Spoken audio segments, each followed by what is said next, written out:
This week we have a special, well, a guest that's special to me.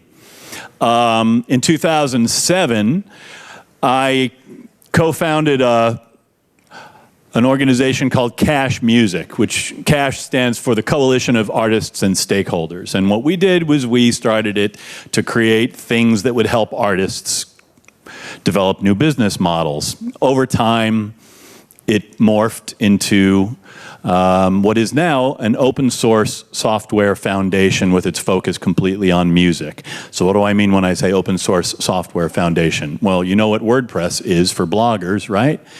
What WordPress is for bloggers, Cash Music is for musicians. What Mozilla is to internet browsers, Cash Music is to musicians. What Apache server software is to servers, that's what Cash Music is for musicians. So Cash develops tools, players, and even a hosted platform that are owned by the musicians that use them. So Cash is open source, it's free, and it is meant to be owned by the musicians that use it. So I want you to understand that, and I'm going to leave Jesse Von Doom to speak to you. But before I even bring him up here, I want to say that Jesse is one of my nearest and dearest friends. He started as a self-taught programmer. Wow, years ago. I don't know, what year did you start? Yeah, about 20 years ago. And he's so youthful, you wouldn't think it was 20 years, but it is. Self-taught programmer, he developed for the web for years and years, and gradually through his incredible passion for music and love for artists, started working with artists, basically helping managers get websites up and build web stores and order forms and solve problems. That was the one thing that he always did. He always solved problems for artists. Little by little, he got more and more involved in solving problems for artists. So when I founded Cash, I got a recommendation from a friend in California. I was living in Rhode Island at the time, and somebody in California said, oh, I know this designer, he's incredible. They've got this company called Dutch Money. It's this weird little design firm in Rhode Island. They're incredibly great. And I said, in Rhode Island? That's funny, that's where I am. I called Jesse, and it just so happened that he was in my town that day. And so we met up for a cup of coffee, and at that point in 2007, we started working together. And it was one of the best things to ever happen to me professionally. And so I want you to know this guy that I'm so happy I know. Here is the lovely, talented, and handsome Jesse Von Doom.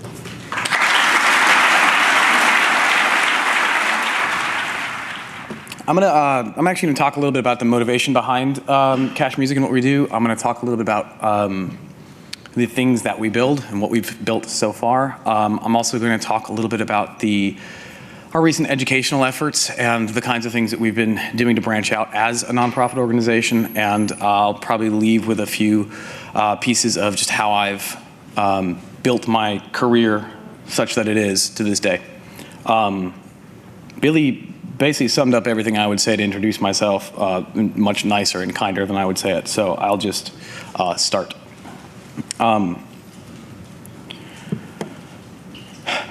This is a slide, it's funny. I made this deck and sent it out to our board. We have all these brilliant people on our board, and it's a very intimidating thing when you are an executive director of a nonprofit, because you send these things to a board of 13, 14 people for approval, and they'll all hate it for different reasons. This slide was probably, there are two slides in this deck that are extremely hated, and this is the first one. A bunch of my board members actually objected to saying this, but I believe it with all my heart that music is in trouble. The objection, which was a smart one, was actually that music is doing great. There's more wonderful music now than there ever has been in the past, and I agree with that. So really, it's more about musicians being in trouble these days. See, new models like streaming, they're great. They provide a new stream of revenue for artists. They bring new engagement. They've brought excitement back, but on their own, they're not enough for musicians to make a living. And other sources of revenue are dying out. And if you don't know that yet, you will soon. The amount that can be made from touring, from live shows, is actually greatly exaggerated. The first thing you see every single time there's a blog post is, well, we all know the real money's on the road. What road? It's just not true, and if anything, all that goes to show you is that you just shouldn't read the comments on the blogs. Really, what it comes down to is musicians need to find a future where they can make a living making their art. If that comes from live shows, if that comes from streaming, if that comes from a combination of what is really most likely a dozen different models at a time, that's what needs to happen. And it's time for us to sort of explore new models and find sustainable paths forward for artists. You can't pay your rent with a Facebook like. You still need to buy food. You have kids to take care of, whatever it might be. Musicians are people, and it's important. So Cash Music. We're musicians and managers and sort of thinkers and entrepreneurs and artists up and down, from our board to the members to the people who use our software. We're Cash Music, and we're a nonprofit, and we build free and open tools for musicians. We have something in the range of 450 to 500 musicians who are actively members of the organization who feed back into what we do. We've done about 190 different custom projects to date, which is how we build our software, is one piece at a time, move forward with real world projects, and I'll show some of those in a minute. We have about 2,000 people using a beta test of our free hosted platform right now. We've had about 4,000 people download various tools that we've put out over the years. So it's, we're a small nonprofit, but we've got a big enough base of users that we've seen what people are needing and what they're reacting to. This is the other slide that my board hated. You can kind of get that. There were semantic arguments here about the fact that music isn't in trouble, so you don't need to save it, and yada yada and all that stuff. But I thought it was really poetic and kind of a nice bookend. So the truth of the matter is what we're trying to do is not save music, but find sustainability for musicians. See, that's what's lacking right now, is that there are all these models and there are all these things, and you hear musicians talk about successes, but there's not long-term sustainability for artists right now. It's just not anywhere to be found, and we're looking for it. It's important.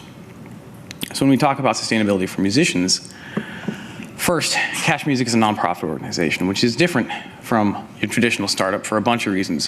One, it makes it a whole lot harder to raise money, as you would hear from anybody that runs a nonprofit. But really the core thing is this: we're mission driven. So when we say we're out to find sustainability for musicians, that's what we're doing. That's what we're legally required to do. That's what our entire charter is to do, is to go and find new ways forward for musicians. There is no ownership of a nonprofit, which is very important because it means kind of everyone owns it. I don't own it, and my board doesn't own it.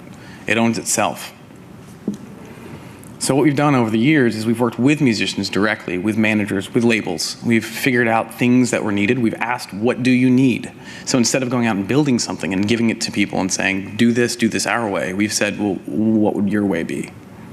It's a very different philosophy. And then we've started working on this series of education and outreach where we want to work with artists, with fans, with the public, with everybody, to sort of work and understand both what the industry is all about and what the web is all about. So that way everyone can understand how to do their business on an open web. Now, most of the people we've worked with are independent musicians. They are of the class of folks who are working steadily, have their full-time job is being a musician, have some kind of success. Most of them are names you would recognize. I bring it up to say this: it's important to understand just how significant independent musicians are and independent labels are in the music industry, and it's not actually talked about nearly enough. Last year, 34% of all music sales came from independent artists and independent labels. What's interesting about that stat is that's reported by Nielsen, obviously. The majors always report everything. Many independents don't report. So this number of 34% is higher. I don't know how much higher. It could be 2% higher, it could be 20, but it's significantly higher than this. Now, 50% of all Grammy wins and nominations, also independent artists, independent labels, with 5 straight years of Album of the Year awards going to independent artists. Putting those numbers in context about how important it is in general to our economic situation, I think it's funny. I get lost, and I often talk about music as a passion thing because it's something I love very much, and it's something that matters to me, and it would matter to me if it didn't make any money. But the truth of the matter is, every single night in this country, there are thousands of venues being played. Every single night, those thousands of shows turn into tens of thousands of jobs. You're talking about bartenders, you're talking about waiters and waitresses, you're talking about security, you're talking about engineers. And if you want to talk on the million scale, you're talking about There are fans and patrons of musicians. There are tracks being uploaded and downloaded. There are sales in terms of albums and singles. There are huge numbers in our economy driven by music. So those are the people we take our cues from, and this is what we've built. So we built this platform. We knew it had to be open, and open source means that everything we build is done, you can just look at what we're doing at any point in time. It's always public, it's always available, and it's always open. We built a web platform so that it's easily downloadable. You can download it like you would WordPress, run it on your own website. We also have a hosted version, still free, always will be free, where you can go and sign up and just instantly get started with things. We've built around the concept of web first, not app first, so it's all HTML5 driven. You sign up, you can embed your own, whatever you do, you can embed your things across the web, so you can put it on your own Tumblr, your own website, host a page, you name it. Oh, and I put dogs all over it, just because, I don't know, dogs are good. Here's a couple looks at sort of older projects. These are some of the things that we've done over the years to, these are some of the custom projects we've done to build this platform. So as we build functionality, we would build small one-page sites, we would run promotions, we would help artists with sites, we would find out what they need. If it's an email for download exchange, how should it work? What's the best thing that's happening? If it's download codes, what's the sort of maximum number? All these kind of crazy things we'd figure out, and what are the options? And so the core stuff in our platform is stuff like this. We do tour date listings, email lists, both sending out email management, also email for download type exchanges, direct sales using your own Google Drive, S3, and PayPal account, download codes, social integrations, pulling in things like your Twitter, your Tumblr, actually a bunch of others on the way too with YouTube and other type of media. We do press streams too. One of the things we've done the most, actually, these pre-press streams, we've worked with publicists to get albums out earlier to market to make sure they don't leak. We've worked with some of the biggest artists out there for this, and they don't leak. We've just been very careful, very secure, and very mindful, really. It's not a magic of technology. It's just been about making a better workflow, making a better social contract between writers and bands. At this point, usually I kind of move on and don't want to talk about the platform anymore. But I wanted to show a couple of recent things that have happened, just so you can get a feel for more direct stuff. Iron and Wine is a band we've worked with quite a bit. They have essentially made us make changes to every single version of our email capture stuff. So if John's watching, thank you for that. But this one was actually a very recent slate of dates. I think they're actually, dates still going on, it was September and October. And what they wanted to do was they wanted to have people sign up for an email list, select a show, and be able to get free tickets. Really easy way to sort of raise awareness about a show, really great way to build up a geolocated database of people. And so we built that for them. It took us all of, I think, 3 or 4 hours to put this together with the platform, to do the customizations, do everything else. They ended up getting, I think, 1,800 signups in 3 days, and stopped the contest, and it's definitely boosted sales to the show. They've done it a couple of times, similar things, and it's been very helpful. This slide actually is something I wanted to show specifically for why open matters, and why open source matters. There's a woman named Ida Maria. She is, I guess, a legitimate, big-time star in Norway. She's one of the biggest names in Norwegian music. I didn't know that before I met them. I found that out. But she's working with a good friend of mine, and she was kind of in a pinch. So what we decided to do was they were trying to sell this record. They needed to get it done quickly. They needed to sell it on a Norwegian site. They needed it to be, let's say, geo-fenced. Not really, but they needed it to be, it needed to be kroner first. There weren't many options for selling a digital download with Norwegian kroner, so we built it. It wasn't in our platform, but I took a look, and it wasn't that hard to support multiple currencies. It's a nice thing about wrapping services like PayPal. They thought that stuff. We don't have to.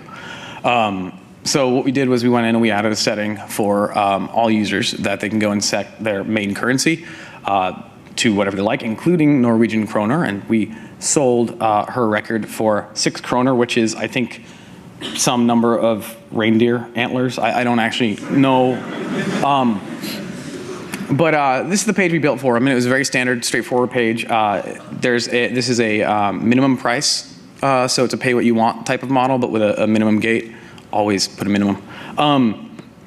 It was successful. It sold a bunch of copies, and at the bottom there is actually pulling in her Tumblr account. So all the content came from a Tumblr account. She could update this entire site on a Norwegian magazine site that I cannot pronounce, and it went off without a hitch, and there was literally no other way for her to do this.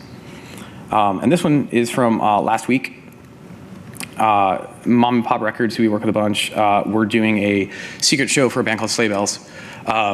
They needed an email sign up. They had a bunch of conditions on what they wanted. They didn't want it returning and spitting people out to a different page. They, oh shoot, I don't remember all the things. It was don't do another page. We didn't want confirmation emails. We wanted a very quick sign up process, the whole thing, just to send out a one-time notification to fans. So the reason I included this, and the thing I'm most proud about, is I didn't do any of it. I like it when that happens. I basically pointed them at the platform, told them how to do it, helped them set up, and about 45 minutes later, they had this email sign up on their own site, embedded on their site, matching their site, styled to match the whole thing. The show is October 5th. I have no idea how many people signed up. I don't know how it's going to go. I'm assuming, given the band, that it will be fine. So yeah, those are some of the kinds of things we do. And actually, this is pretty much the kind of problem we always solve, is somebody needs something at the very last minute. I'm having dinner with my kids, and then I get a phone call. So, life at a nonprofit. So all of this is open and all of this is free. I think it's important to talk about open as a word. And I know I've said it too much, but you're not supposed to forget it. And so I'm supposed to say it like 47 times. On top of open source, which is simply that you can see what I'm doing at all times. You can always download any of our code, the works. There's an open philosophy to everything we do. Instead of trying to build a new platform, something that replaces other things, especially as a nonprofit, part of the reason we went nonprofit was to build a collaborative model where we could work with other services rather than compete. I don't care what's working for an artist as long as something is working. So what we wanted to do is actually build a platform that could fill in the gaps where other things are working okay. We get it working exactly how you want it. That's the idea. So we'll, for example, the workflow with a digital purchase is someone fills in the price or they click purchase button, whatever. It sends the user off to the artist's PayPal account, comes back after it's verified, and then goes out and gets the download from their Amazon S3 account, from their Google Drive, from whatever file hosting thing they want. And we can just as easily build wrappers for Dropbox or for Stripe, a different payment format, whatever. This is important because it lets artists control all of their own data. It lets artists work with the services they want to work with. And frankly, in a world where you can sign up and get PayPal connecting to a download on Amazon S3, which is exactly the same workflow as on a Bandcamp page, you shouldn't be giving away 15% of all of your income on that. So we think that's kind of the key to a lot of the future of music here, is the idea that these services and these sort of raw materials exist, and what we need to do is make them connect better into better workflows, easier workflows. Free is important too. Free as a price is awesome, sort of. But the thing here about free that's really important is actually the freedom to make changes, the freedom to own it, the freedom to control it. And that's something that we believe in passionately. And that's why open has been so important to us. It's not something you see a lot in music tech. It's not something you see a lot in the startup world. But the idea of being able to actually take and control your own stuff matters deeply to us. See, we've all seen this story where businesses are basically built on the backs of musicians. You send all your fans there, you send all your people, you drive everyone you can to a specific location, you build up a giant network, and after that network is there, the company folds or sells or changes entirely. I'm also not against the idea of closed systems, so I might argue passionately for open, but I want to point out that a closed system is fine if it fits. It just doesn't always fit. Artists come in all shapes and sizes, audiences come in all shapes and sizes. To find a match is, highly unlikely that you're going to do it every single time. So we wanted to be able to find a way to say, all right, so you've got a different audience, you're a different type of artist, you have the wherewithal and the effort, go do it. Build something. Build exactly what you want. That's something that should be available. We hope to see more and more businesses start up around new ideas, but we also think artists should be able to control their own ideas. And closed platforms can change the rules whenever they want. I don't think you can see it from this, but this is that lovely boost post screen that we all see on Facebook so often. That thing where you went out and you begged literally 50,000 people to like you on a computer. And as if that wasn't fun enough, after begging them to like you, suddenly the rules change, and instead of getting a broadcast out to 50,000 people, you get it out to 5,000, unless you put $20 into the system, in which case you get all your 50,000 people that you spent the time begging to like you. I don't know. I don't think it's inherently wrong. I think it's kind of a dick move to do that kind of thing, but that's just me talking. It's important to never feel trapped in that situation. So open also applies to your data, to your fans, to your audience. Be able to get your audience out, to be able to get your data out of a platform, to not be stuck in this situation where what you do is you hype up to the point where you've got 50,000 people, but now that they've got 5 billion, they can turn a switch and make you get 500,000 before it's relevant. So to us, open means stability. It means you know the code isn't going away, it's not going to shut down or disappear, because even if the nonprofit were to fail, please no, this is all fake wood, but I'm knocking anyway. Even if we should go away, the code still exists and it can still be viable and work. Open means control. It means you can make the changes you want anytime you want. It means that you get to own your own future, essentially. Open means ownership itself. It means that that code that you have now, because no one owns it, you can participate in that community as much as you want. You can change it as much as you want. You can create your own version of that community. It's actual true ownership because no one can own it. Something about a paradox there too. So we think it's important to ensure that artists have an open future on an open web. The idea of an entirely closed web is often talked about between things like, the ideas of sort of regulating traffic or, closed systems and for pay APIs. We think these are, I guess, fine. I don't think they're fine. It's a shitty way to build the web. In order for artists to be able to really, truly take advantage of the internet, they need to be able to do so on an open web. And so that's what we're building. We're building this open base. It's very much a process. We have a code base, I think, of about 165,000 lines of code. That is built and maintained by, well, we'll say one person, 1.5 on the good days. But as we build it, what we're trying to do, what we're aiming to do, is actually build an entire layer of technology on the web, specifically geared towards music, that's open and that's free and available to everyone, that everyone can contribute to. And the important thing here is that it's also a layer that you can build on top of. You can connect it to anything. So as new services arise, we can connect to those because we thought of this thing in an open way and an open philosophy. It also means that if you want to build a business, well, we've all coded buy buttons about 1,000 times. They all work exactly the same. Let's just stop doing that. We can all agree that just saying, purchase button, let's just move on and do something else. So what we're hoping is that by having a platform where you can start from and actually truly stand on top of and build on top of, it's something that you can do to build a better future and a better business and actually see innovation from businesses, not just the same thing, slightly modified over and over. So the next thing I want to talk about quickly, ish for me, is the fact that we're doing a lot of outreach and education efforts. See, building all these tools are great. It's also boring as hell to talk about and boring as hell to try and understand. An open web is great. There's this philosophy here. There's important stuff. There's nerdy stuff. But it's important for artists and fans to be able to engage with these things, engage these ideas, and understand why it's different and why it's important. So what we started to do is, we started actually building up online curriculum, thinking, what should we talk about? We should, come up with some sort of educational means, et cetera, et cetera. And we came up with the same boring topics that everyone always comes up with. We should talk about licensing and copyright and this and that, and we'll hit all that stuff. But you can get that elsewhere. We'd like it if it was an unbiased look, obviously, but what we really decided to do is we should invite artists and technologists to be in one room together, to talk to each other, to find out what they want to hear and what they're saying to each other, something that can influence our project, something that can enlighten them about each other, because talk about two groups of people that don't understand each other at all. They're a lot more similar than you never imagine. So we got a few speakers together, and we asked 6 different people on 2 different days to give these quick 10-minute talks to try and inspire these small conversations. And we did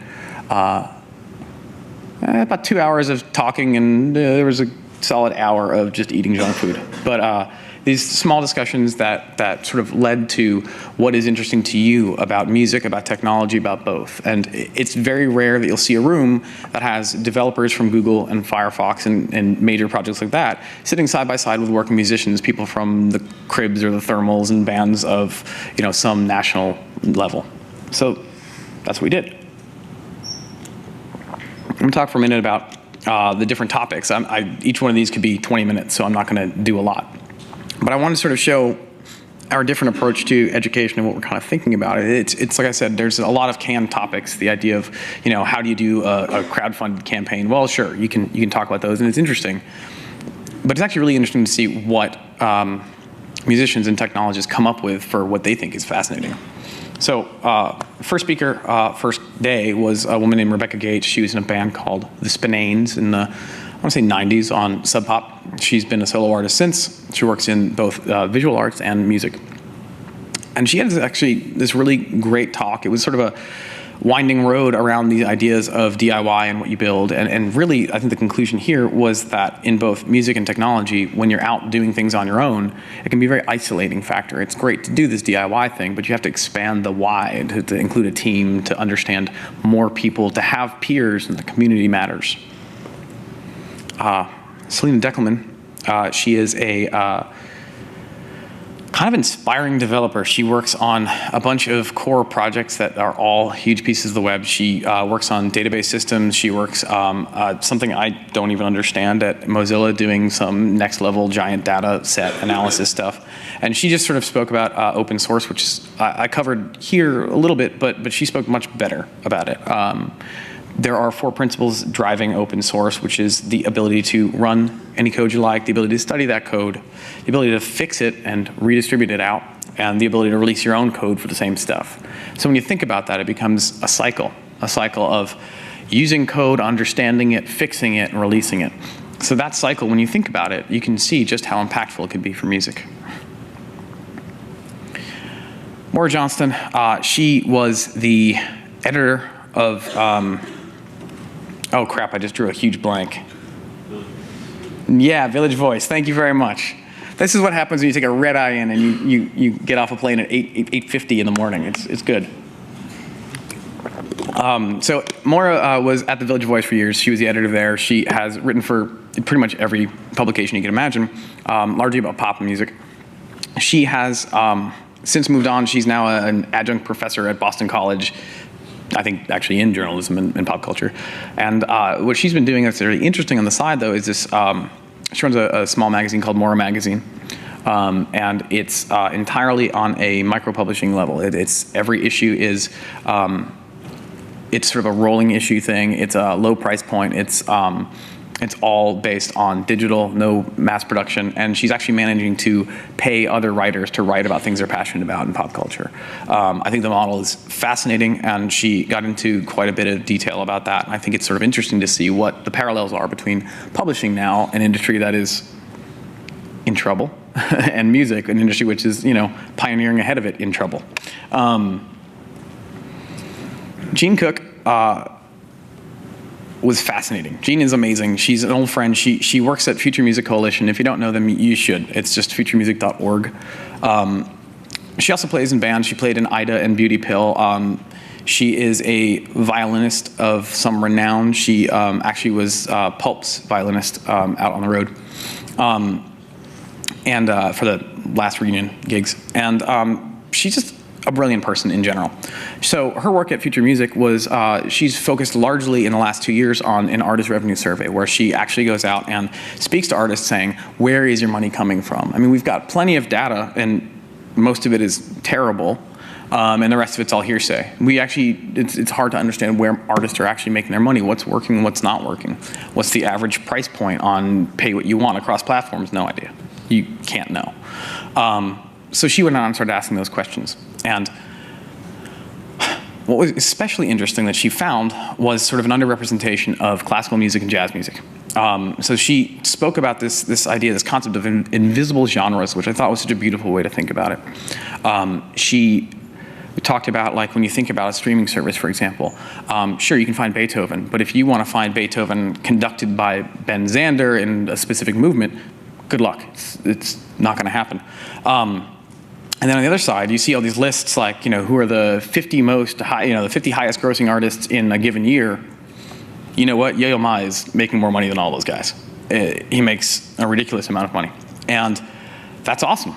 But he's not surveyed in the same surveys. He doesn't report to Polestar and other services. So it's a very different thing. A lot of classical music venues actually don't report album sales, for example, to SoundScan. So that lack of the sort of same systems has actually led to this systemic and sort of cyclic removal of jazz and classical music from all of our sources. We have no idea, really.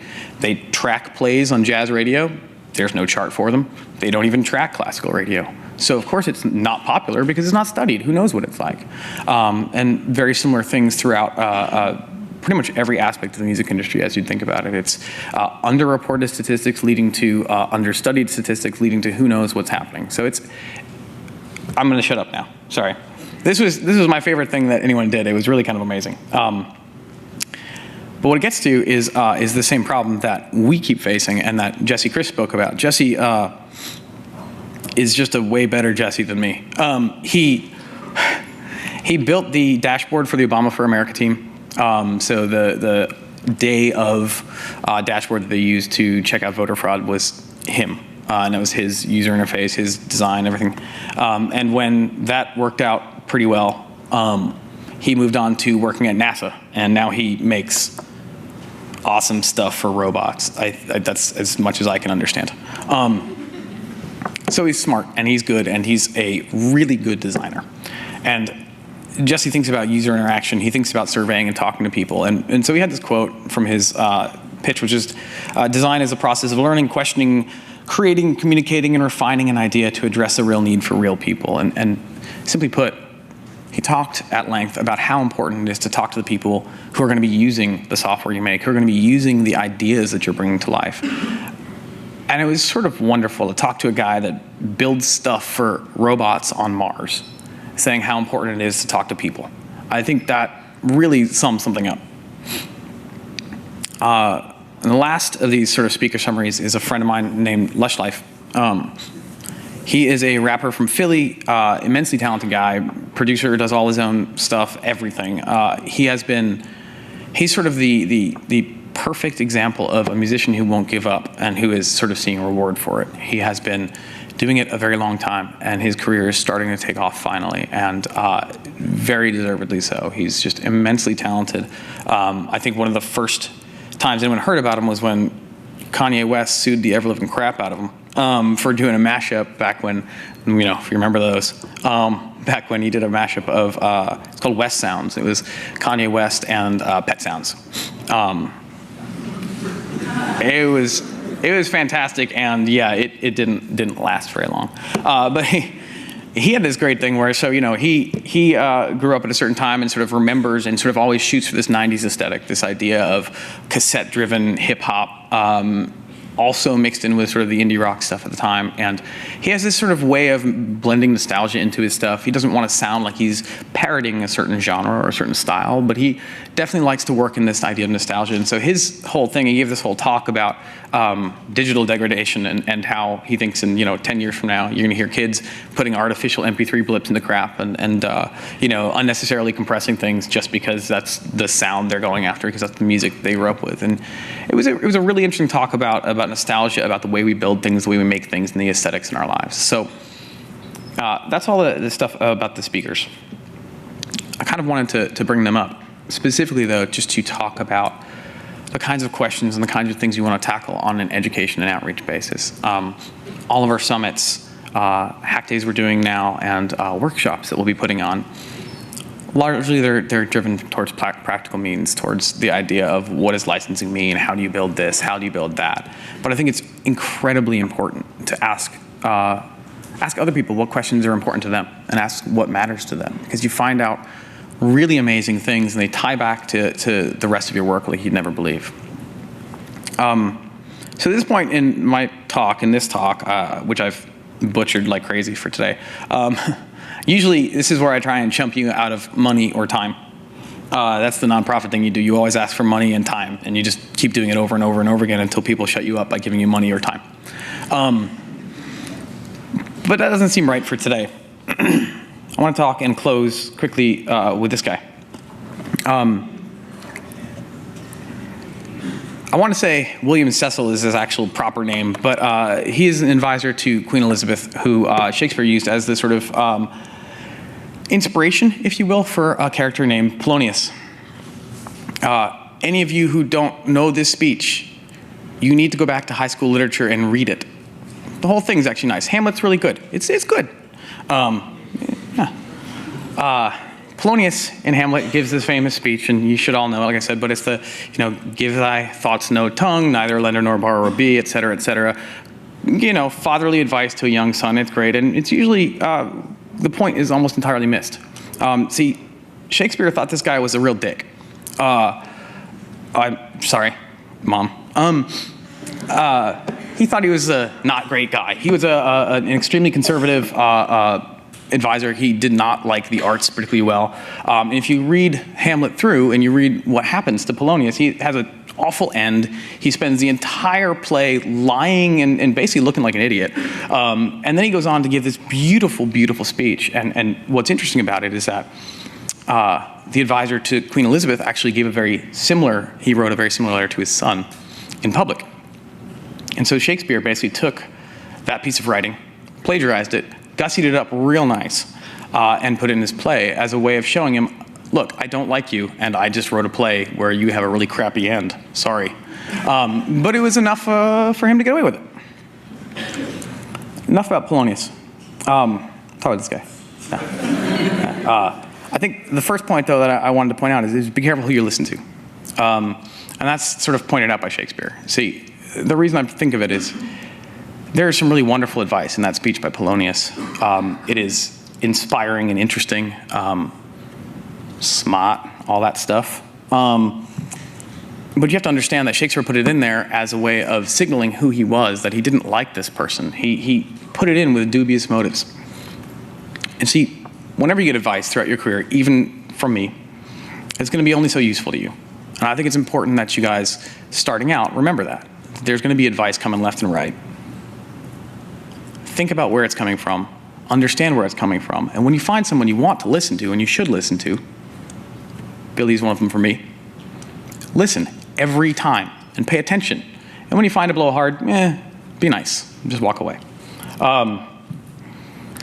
Just to go on the little Polonius trip, I'd say a few other things. Don't seek the spotlight.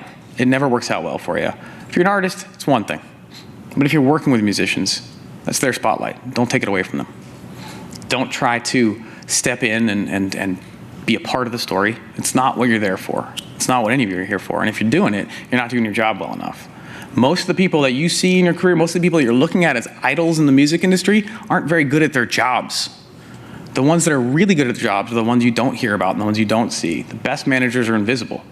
The best business people just do deals quietly, and that's it. It's a very important thing to think about. So I'd next say work harder. I know you're in school and it's the hardest thing you've done yet. It's going to get harder, and keep working harder. And that's just pretty much, I think you do that until you die. You just keep working very hard. Learn HTML. It's really, really not hard to learn. It's not even working hard. It's just HTML. It's very simple. Learn it, because you're going to hire people to write HTML for you. You're going to hire people to write JavaScript for you. Dude, it's a weekend. Just take the weekend, go online, do a course, whichever ones you like. There's pictures, and learn. It's simple. You shouldn't be paying anybody to do anything if you don't understand anything about it, because what they're going to do is rip you off. Everyone will do it to you. So don't let that happen to you. Copyright matters. You guys all know that part, though. I know. You just got. I had to type it because it's pretty much the core of everything we do. Intellectual property is nothing but copyright. Learn the law. Learn about Creative Commons licenses. Learn about international copyright. Learn the difference. Learn that there is no such thing as international law. Just a whole bunch of laws. Get all that stuff down. It's important. And even if you don't know it all, learn enough to bullshit your way through it, and then talk to a lawyer afterwards. It's important. Don't brag. Talking about the people you know, talking about the people you've worked with, It's fine if you're sitting around with friends and talking about funny stories. When you're on Twitter and saying, oh, I just built this thing for so-and-so, you just sound like an asshole. Don't do that. Be nice to people. Be nice to everyone you can. Help them at every turn. I mean, people in this room, if you guys end up going into a career in music or frankly anything else, the people here now with you are the people who are going to be there with you later. Don't burn the bridge now because you can't get it back. Learn to say, I don't know. It's probably the most powerful thing you can ever say. If someone says, what do you know about this thing? You say, I don't know. You're being about as honest as you possibly can be, and they know it, and there's no way to back you out of it.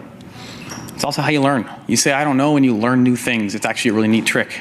So, remember that. And I got 2 other things, and the last one on this page is you're always going to feel somehow inadequate.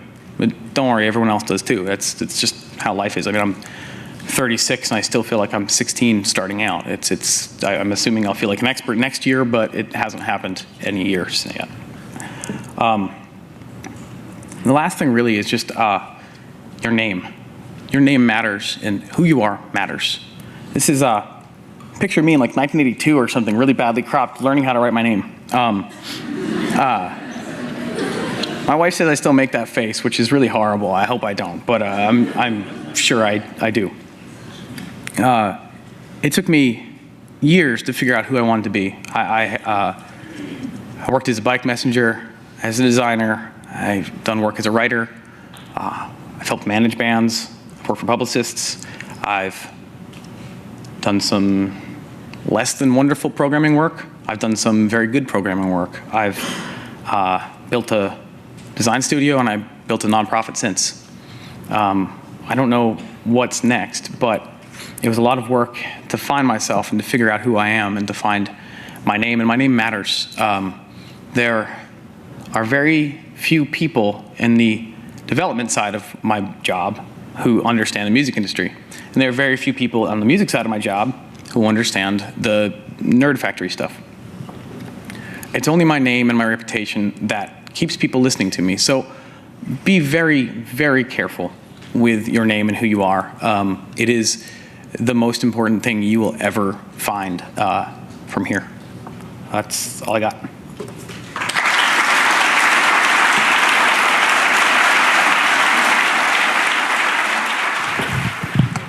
Thanks, Kevin. So you talked about like artists that would use tools on your platform, and you mentioned them working with you. I was wondering how much interaction you actually had with the artist versus artists, using those tools and you're completely unaware of it. It happens both ways. So I work with artists, I work with labels, I work with management, so it's going to depend on the artist. Sometimes it's directly with the musicians, sometimes it's with their manager and them, sometimes it's a label. We've been surprised a bunch of times by people just using this stuff without even us knowing it. There were a few sort of like bigger artists that just started, it just popped up and we were surprised by it.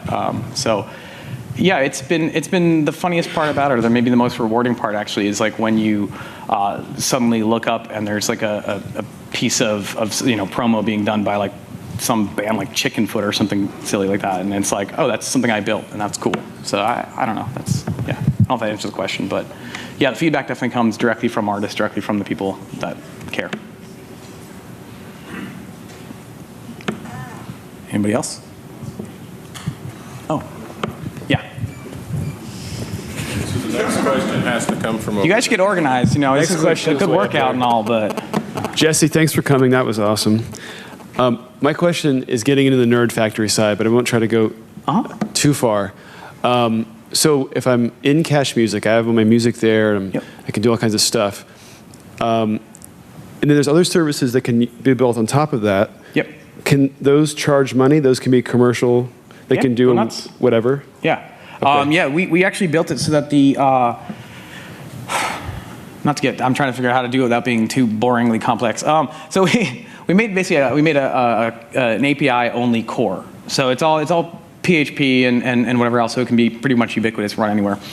We made an API only core. That core itself is it has an open source license that can actually, it's just a straight GPL. So that can be used basically by closed services. They don't have to show all their changes. The idea is that they would be able to put changes back into the platform because it's best for them in their bug fixing, but they're not required to. And we built it that way very specifically so that other services can be built on top and not have to reveal all of their code. If they use our admin, for example, that's actually an AGPL license. It's a little different thing. If they use our admin for their service, well, they're going to have to, they can charge for it, but they're going to have to give us back the code if we want it. Gotcha. And yeah, but yeah, we would actually like to see more businesses being built on top of it so that it can actually get people to, you know, the prototype stage of a small business, of a startup, faster. Is there an example of that currently? Someone who's... I don't think so, no. We've mostly seen it used by musicians and artists directly, by labels, publicists, but we haven't seen someone build something else on top of it. We're starting to do more, we're doing a series of hack day type events. That was my next statement. Yeah. Yeah, okay. Yeah, Awesome. our first ever hack day, actually my first ever hack day, I've never actually been to one, I shouldn't admit that. But our first ever hack day is going to be in Los Angeles on October 12th. So we're, it's right around the corner, yeah. And we're going to focus on front end tools. We have a bunch of audio players that are highly customizable and things like that, so. Nice, thanks. Hey, so can you talk a little bit about how you market to artists, like how you build awareness of your service to the artists that you work with and the artists that you want to work with? We don't. Good answer. Yeah, we basically, so on our board we have several you know, larger indie labels represented. We work with pretty much every significant indie label in the country, most of them. So they're the ones who are doing more of the pushing out, that or word of mouth. You know, once we got to a certain point where we work with enough musicians, it just kept spreading to other musicians. As we move forward, we need to do a whole lot better job of doing that, of marketing this stuff. We've been, in fairness, I've been more gun shy about that just because I'm the only support person and it terrifies me, the idea of 10,000 people flooding in on a weekend. We had 1,000, it held up, but that's a lot for one weekend. But yeah, we'll do a better job of that in the future. We have actually a series of, or a group of artist representatives who are willing to spread the word for us, so. And what do you think is the biggest challenge in marketing something like this to an artist? Making it easy to use, honestly. I mean, the rest of it's all simple. If it's good and it's something they need, especially when it's free, it's not really hard to get people to use it. It's about making sure when they do use it that they want to come back, they want to keep using it, et cetera. And you know, we have a lot of room to grow there, so. Awesome, thanks. Yeah. Hey there, thank you for coming and speaking with us. What are the payment gateways on the platform, and are they all external? I mean, do you have to go to PayPal to buy things, or are there native payment gateways on the platform? Yeah, right now it's PayPal. We're building support for Stripe as well. And those are going to be the two that we are really focused on at first. We are focused more on an, you know, go off the page to an external system, not embedding it directly.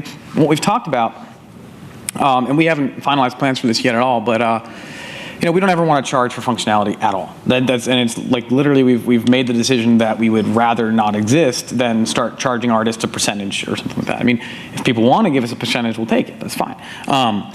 But we've talked about the idea of doing a paid membership style thing where instead of gating off functionality, what we would do is be able to provide file hosting and direct payment gateways that don't need to go out to a PayPal to artists so that they could opt into using those things, but none of the functionality be gated off to them at all, so they could always use their own PayPal and it's just a loop back out. So, Thank you. Jesse, is there student questions? Oh. How do you guys, like, everything is free? Uh-huh.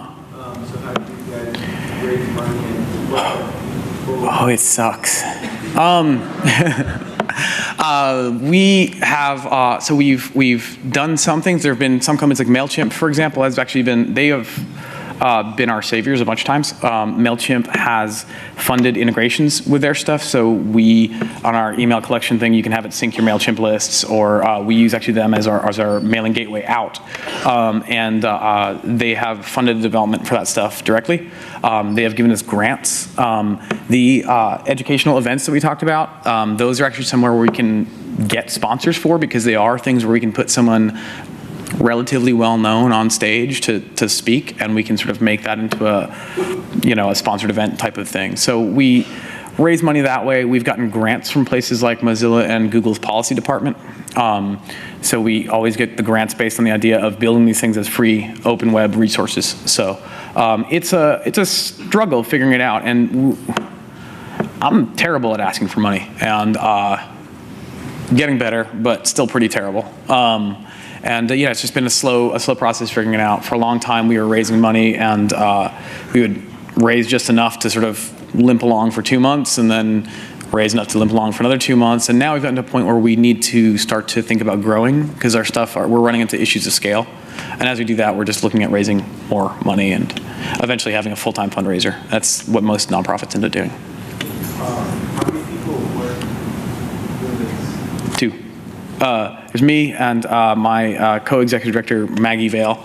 She was at Kill Rock Stars for 17 years first, so she has a lot of connections in the indie world and the punk world, she does, she hates me for it. She does all the organizational work, which is terrible and awful, and I owe her like cakes for the rest of her life.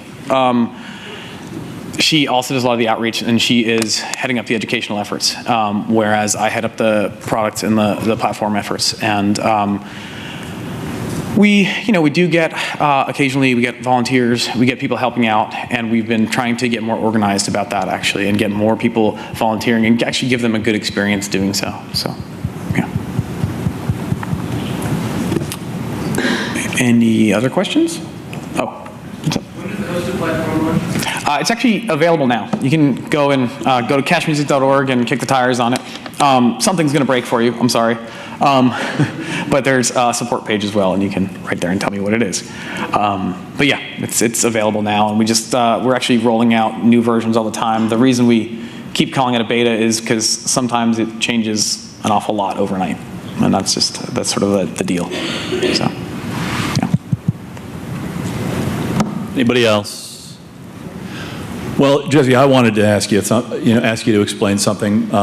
First of all, I find that when I talk to people about cash music, they need to understand what it could do for them in terms of what it might replace. Right. And I think that you alluded to the fact that if you use cash music, if you use all the tools that are available to you, that there's really very little reason to use something like Bandcamp.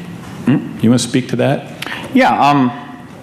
It's funny. I don't have any problem with Bandcamp necessarily. I think they've done a good job of getting people to think about things in a different way. I think they've, especially now with the curatorial efforts, they're doing better jobs of actually putting a spotlight on artists.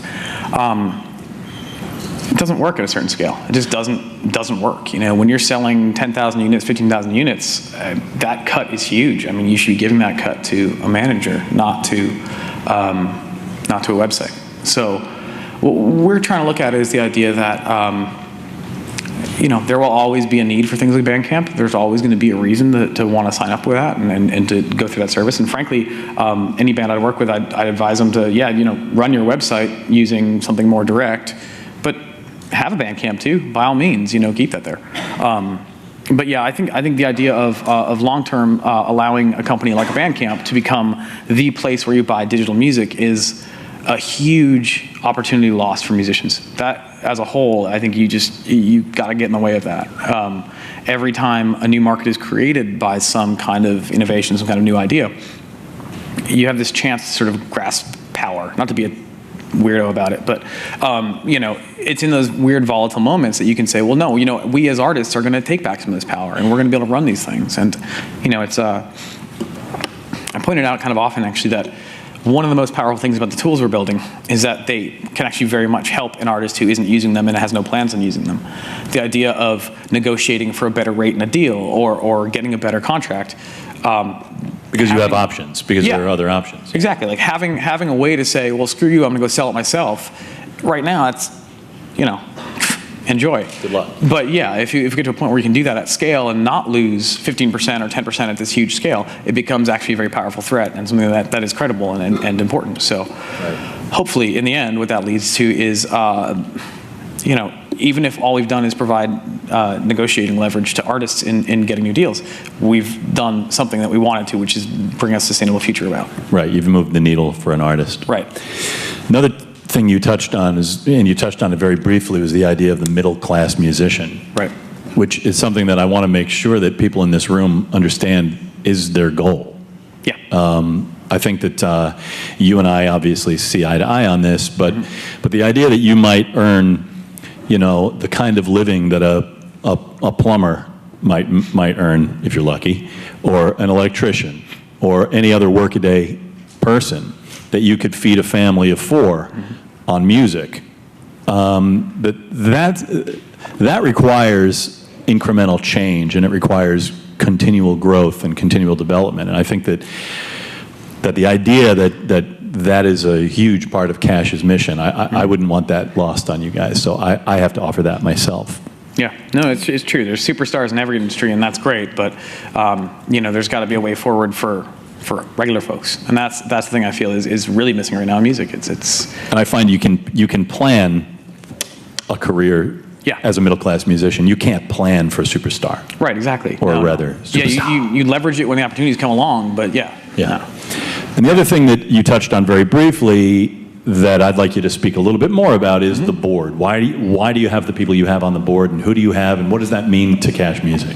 You got to have a boss.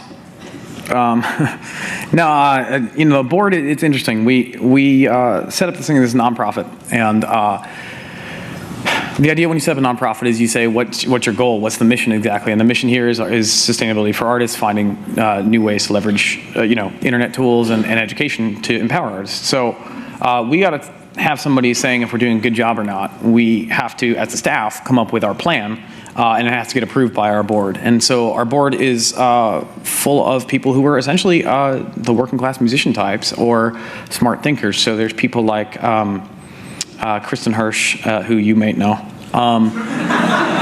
Sorry. So Kristen's on the board. Not what I was aiming at, but yeah. Yeah, well, I'm just throwing it out there. So Kristen's there, and then Toby Vale from Bikini Kill, and also Kill Rockstar. She is on the board. Dave Allen, who is in a band called Gang of Four. Pascal Finette, who is right now the chief of staff of Mozilla. A guy named Andy Weissman, who is at Union Square Ventures, which is a VC firm in New York, very prominent. I'm going to blank on most of the people here. Eric Stoyer, who was the creative director for Creative Commons, and he is a musician himself. Who am I forgetting? Who are the big people? I don't know. Yeah, I got that. We're good. Well, the point is, yeah, we have a board. I think it's 14 people. So I should say Ben Swanson from Secretly Canadian and the Secretly Canadian group is there. Jake Friedman, who ran a label called Love Pump, which is gross, but awesome. But Jake is also an artist manager, and he manages some of the biggest bands in New York. These are the people who are there. Emily White, not the famous intern who got in a fight with David Lowery, but instead Emily White, who was Amanda Palmer's manager before Amanda Palmer broke.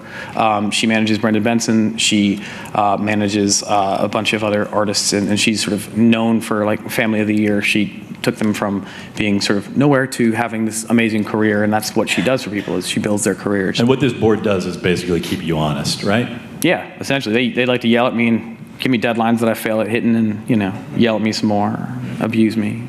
No, they set a direction for the organization is what they do. The board is incredibly important. It's also, frankly, where are we going to get all by ourselves without the help of people? It's that thing of, help people because you're going to need help. Well, if you run a nonprofit in the music industry that's 2 people going up against startup money, guess what? You need a whole lot of help. So you got to be able to pull out the heads of Mozilla and the VC that invested in that company and the manager for that band and the guy from that label and put them all together and to get what you want. So it's hard to move forward in what we do, and the board absolutely makes it possible. Well said. Thank you, Jesse. Please join me in thanking Jesse.